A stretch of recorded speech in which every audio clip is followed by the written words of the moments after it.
So as the air is making its way down into your lungs, we had said in this pathway, it's going to pass through the nasal cavity, through the pharynx, and it's going to enter into the larynx.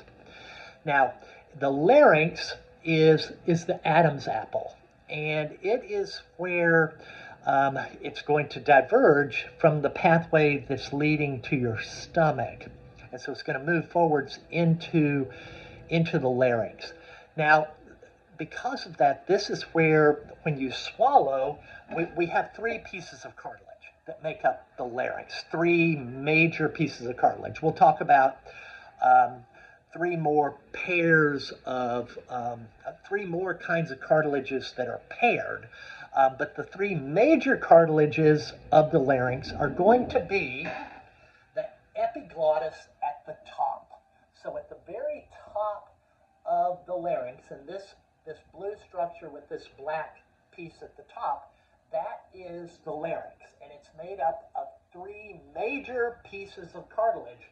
The top one being the epiglottis, and then the bulk of the larynx is something called the thyroid cartilage. And then at the bottom of the larynx, just above the trachea, we have the cricoid cartilage. And so we had said the air is going to pass through here. Now, maybe you've, on occasion, when you've swallowed, you've gotten water or food into your lung. And well, what actually happens when you swallow is the larynx moves up, which causes the epiglottis to close off the top of the larynx. So when you swallow, if you try it, you'll feel your epiglottis, or you'll feel your larynx moving up, and it moves up against this structure right here, the epiglottis. Now, what is something else? What are other functions of the larynx? So we're going to talk about the larynx for a few minutes here, this slide and the next slide. So we have the larynx, which is at the top of the bronchial tree, and we had said it moves up when you swallow, and inside of it, this is going to be where you make sound. And so inside of it, this is where we're going to have the vocal folds.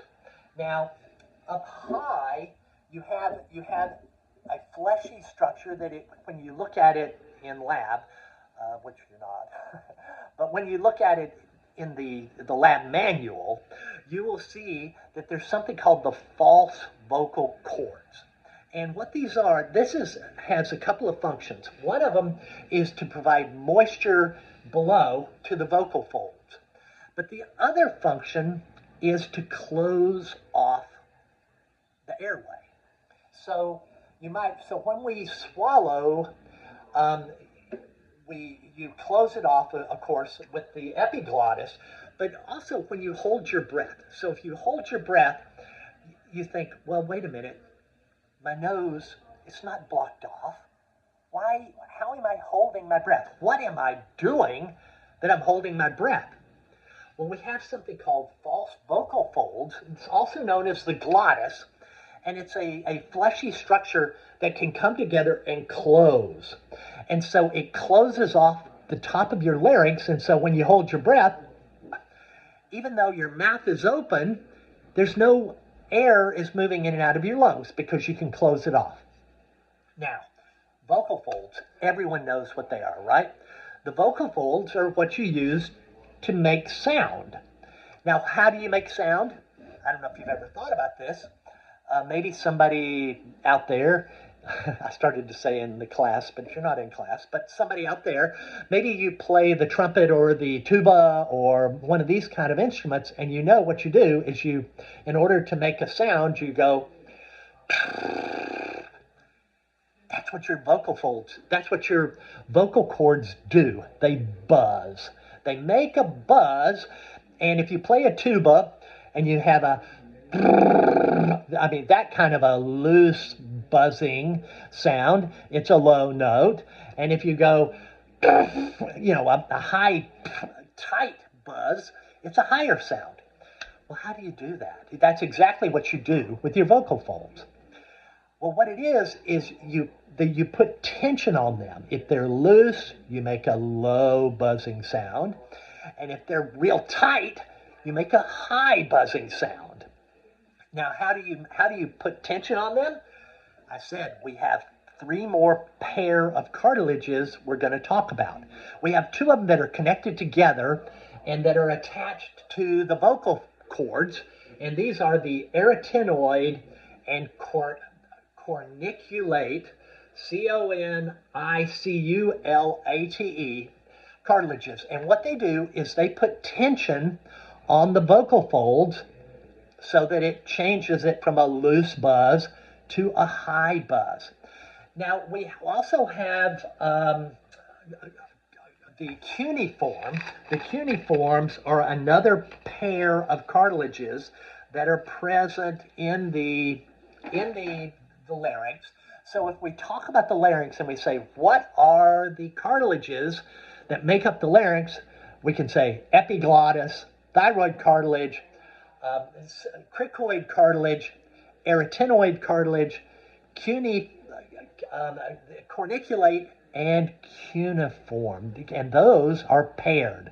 So you have a pair of arytenoids, a pair of corniculates, and a pair of cuneiforms. That's 6 plus 3. That gives us 9. So we have 9 cartilages that are going to make up the larynx. Now, below the larynx, we have a cartilage-containing tube called the trachea. And so the trachea is going to carry the air down, and if you read in your book, you'll see that it's made up of a series of C-shaped cartilages. And if you feel it, you say, I can feel those cartilages in my neck. But on the back side, where your esophagus is, it's just tissue. It's not cartilage there. And that's to allow so that when you swallow in the esophagus, it can kind of push towards the trachea. I mean, that's all closed off when you're swallowing, right? Remember we said the larynx raises up when you swallow. This allows the passage of food down to your stomach. So we have C-shaped cartilages in the trachea. I don't have it labeled here, but this is the trachea here. And then we have primary bronchi that are going to branch into the left and right lungs. So that's going to then bring us to the lungs.